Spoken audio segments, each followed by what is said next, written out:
Hello, welcome to Bahasa Inggris Terapan, and today we still going to study about TOEFL, especially in structure and written expression. And today we're going to discuss appositives, present participle, and past participle. Oke, the first one, yang pertama adalah appositive. Apa sih appositive itu? An appositive is a noun that comes before or after another noun and has the same meaning. Ya, ini contohnya. Misalkan Sally, ya, the best student in the class got an A on exam. Ya, ini namanya appositive, the best student in the class. In this example, Sally is the subject of the sentence, and the best student in the class can easily be recognized as an appositive phrase because of the noun student and because of the commas. The sentence says that Sally and the best student in the class are the same person. Note that if you leave out the appositive phrase, the sentence still makes sense. Sally got an A on the exam. Nah, ini namanya appositif nih. Nah, jadi Sally kan nama orangnya. The best student in the class, dia menjelaskan Sally itu siapa. Nah, yang menjelaskan ini namanya appositif ya. Appositif. Oke ya. Appositif juga bisa dikenali dengan cara, misalkan ini ada subjek, kemudian ada koma. Ada beberapa kata, kemudian ada komanya lagi, baru verbnya. Nah, berarti yang ini adalah appositif.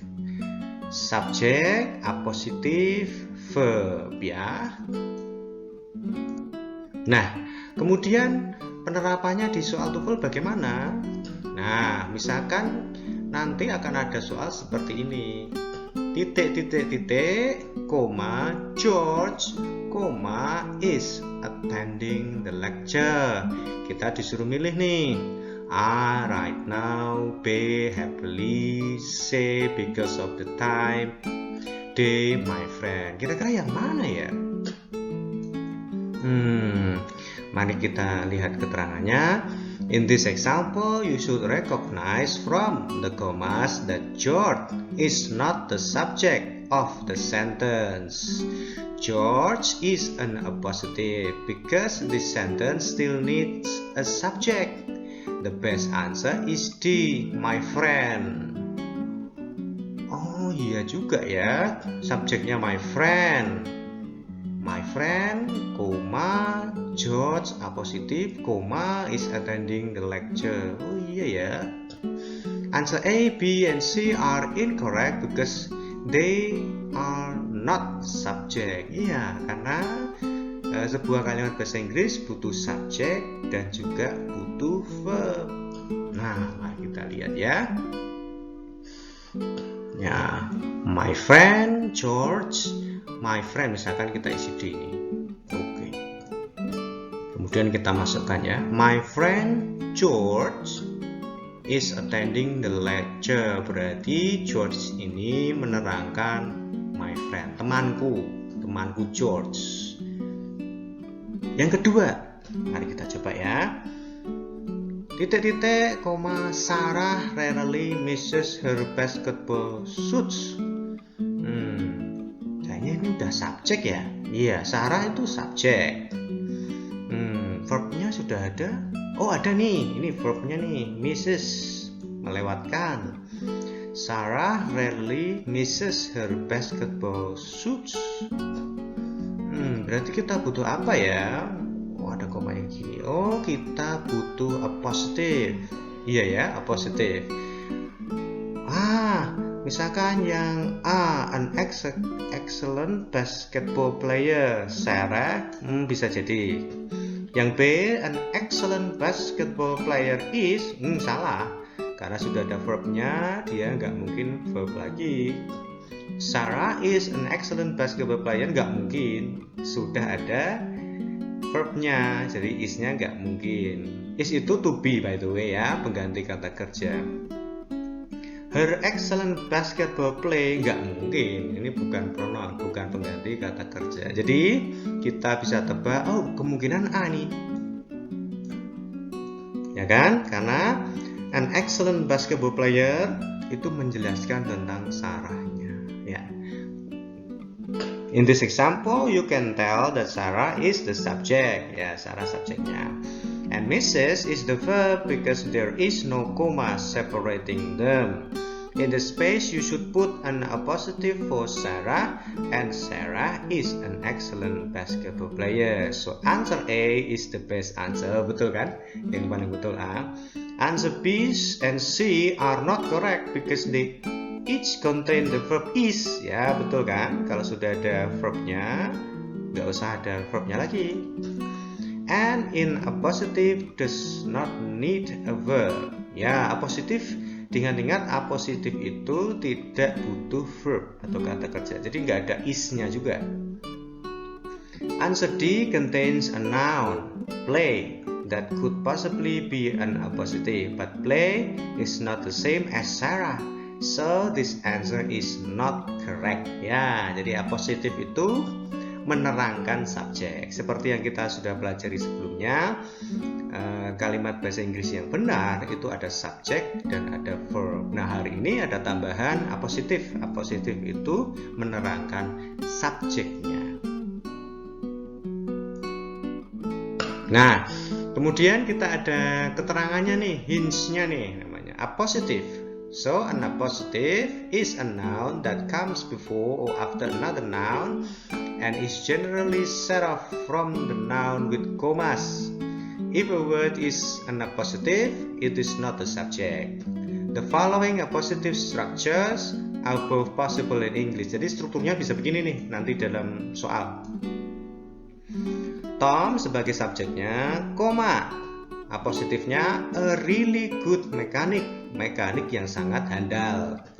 Koma lagi baru verbnya is fixing the car. Ya, ingat-ingat subjek, koma apositif, koma baru verb. Atau dibalik. Ya. Apositifnya di depan, a really good mechanic, koma baru Tom is fixing the car. Nah, kalau bentuk yang kedua ini tidak ada koma lagi, karena kalau apositifnya ditaruh di depan, komanya tidak ada lagi di belakang. Jadi a really good mechanic, koma Tom is fixing the car. Tapi kalau yang apositifnya setelah subjek, berarti Tom, koma apositifnya a really good mechanic, koma is fixing the car. Now let's move on to present participle, ya. Apa itu present participle? A present participle is the ing form of the verb. Ya, talking, playing. Contoh lainnya misalkan running, singing, dan lain sebagainya.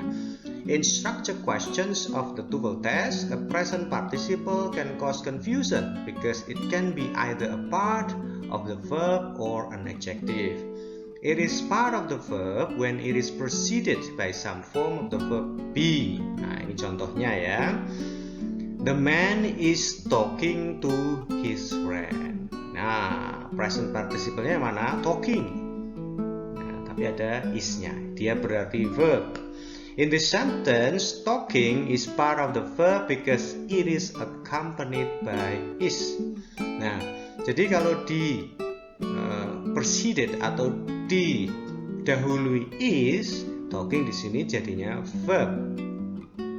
Akan tetapi dia akan jadi adjektif atau kata sifat jika a present participle is an adjective when it is not accompanied by some form of the verb be. Contohnya, the man talking to his friend has a beard. Nah, orang yang talking di sini jadinya yang berbicara ya, jadi kata sifat.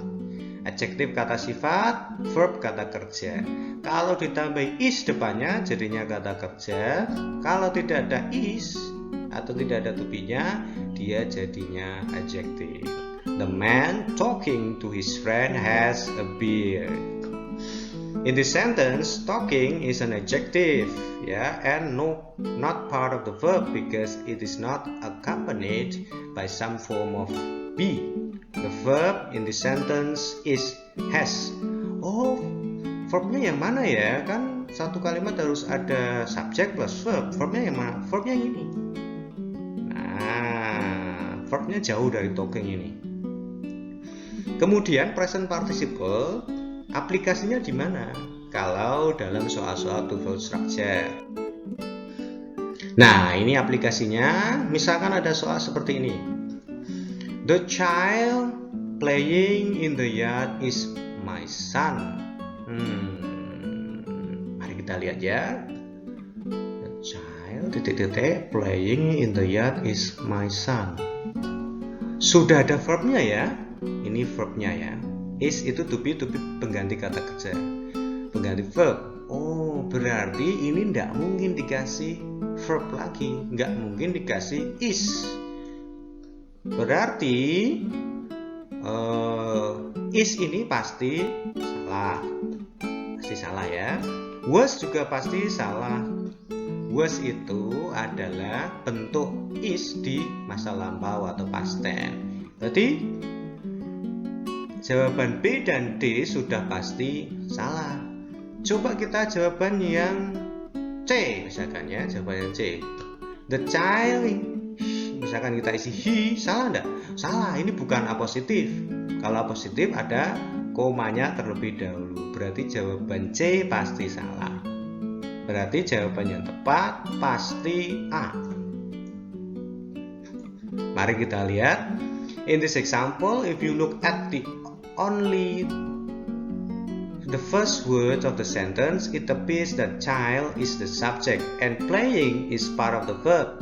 If you think that playing is the part of the verb, you might choose answer B, is, or answer D, was to complete the verb. However, akan tetapi, these two answers are incorrect because playing is not part of the verb. You should recognize that playing is a participial adjective rather than a verb because there is another verb, ya kan? Sudah ada is-nya kok, another verb-nya kok. In the sentence is, ya sudah ada is-nya. Seperti analisa kita tadi. In the sentence, there is a complete subject child and a complete verb is. So the sentence does not need another subject or verb. The best answer here is A ya, betul kita jawaban kita ya. Subjeknya, verbnya di belakang, berarti nggak perlu verb lagi. Jadi nggak ada verbnya, salah, is salah, was salah.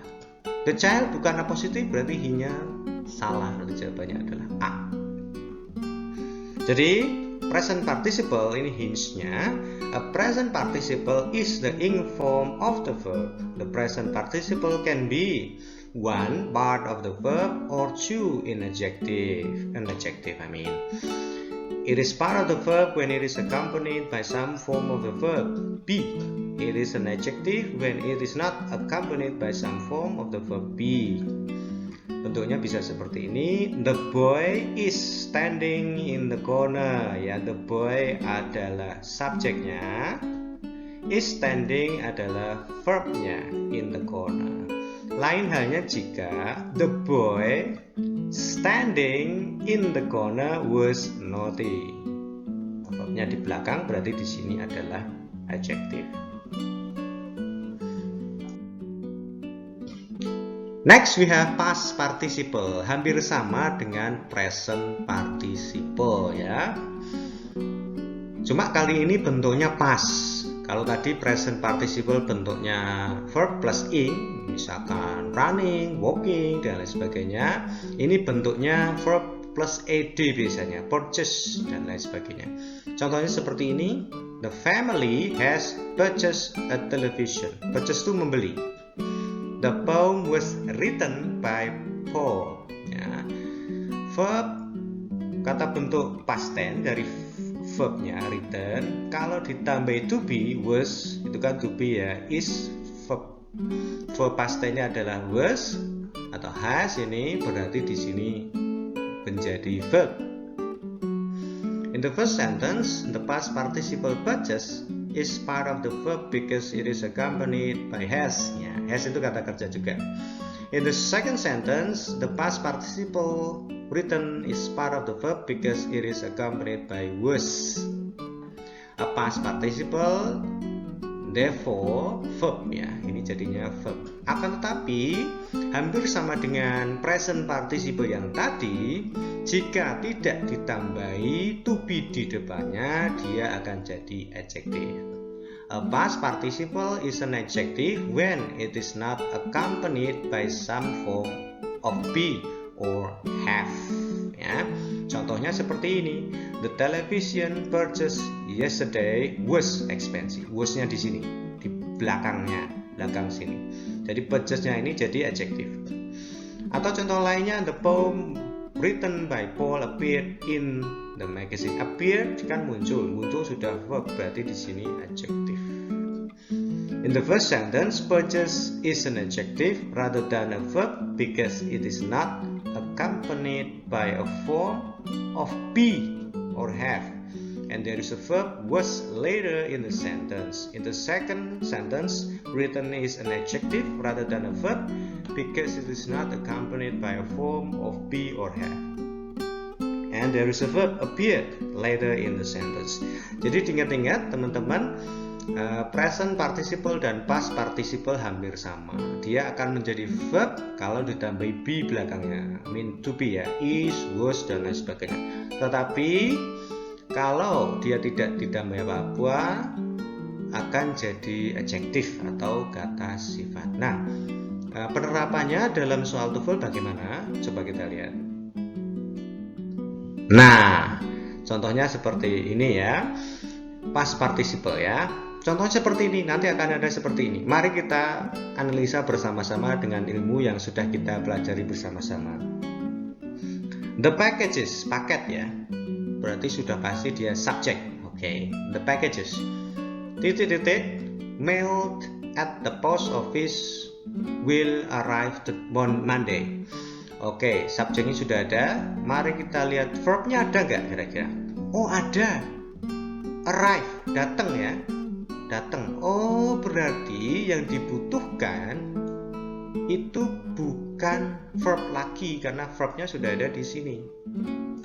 Yang dibutuhkan dia sebagai adjective ya, adjective. Mari kita eliminasi jawaban yang ada verbnya. Oke, have salah. Oke, were salah karena ini verb ya. Oke, berarti jawaban A dan B sudah salah. Berarti mungkin jawabannya adalah C dan D. Mari kita coba lagi. Yang C misalkan, the packages.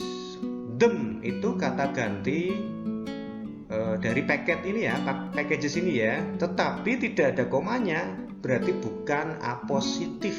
Jadi jawaban yang C sudah pasti salah. Jadi jawaban yang benar sudah pasti D. Just. Okay, in this example, if you look only at the first few words of the sentence, it appears that packages is the subject and mailed is either a complete verb or a past participle that needs a helping verb. But if you look further in the sentence, you will see that the verb is will arrive. Ya, will arrive ini ya.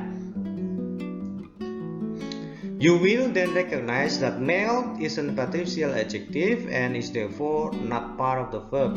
Answer A and B are incorrect. Nah, kita benar kan? A dan B itu salah karena mailed is an adjective and does not need a helping verb. Oke, benar kan jawaban kita? Jawaban yang C juga salah. Kenapa ini? Karena there is no need for the object them. Ya benar kan? Nggak harus ada themnya karena ini bukan apositif.